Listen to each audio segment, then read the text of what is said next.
আপনার নির্ধারিত দায়িত্ব পালন করার অধিকার আপনার আছে, কিন্তু আপনি আপনার কর্মের ফল পাওয়ার অধিকারী নন। যদি তুমি তোমার কর্তব্য সঠিকভাবে পালন করতে পারো, তবে তুমি কখনো ব্যর্থ হবে না। যা কিছু ঘটছে তা ভালোর জন্যই ঘটছে। যা কিছু ঘটছে তা ভালোর জন্যই ঘটছে। যা কিছু ঘটবে তা ভালোর জন্যই ঘটবে। আত্মা কখনো কাটা যায় না, পোড়ানো যায় না, ভেজানো যায় না বা শুকোনো যায় না। মানুষ তার বিশ্বাস দ্বারা গঠিত হয়। মন চঞ্চল এবং নিয়ন্ত্রণ করা কঠিন, কিন্তু অভ্যাস দ্বারা এটি শান্ত করা হয়।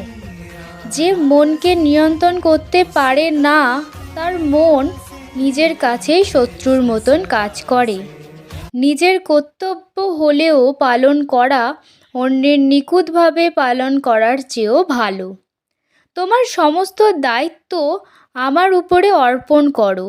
সম্পূর্ণরূপে আমার কাছে আত্মসমর্পণ করো। আমি তোমাকে সমস্ত পাপের ফল থেকে মুক্তি দেব। সুখ একটি মানসিক অবস্থা।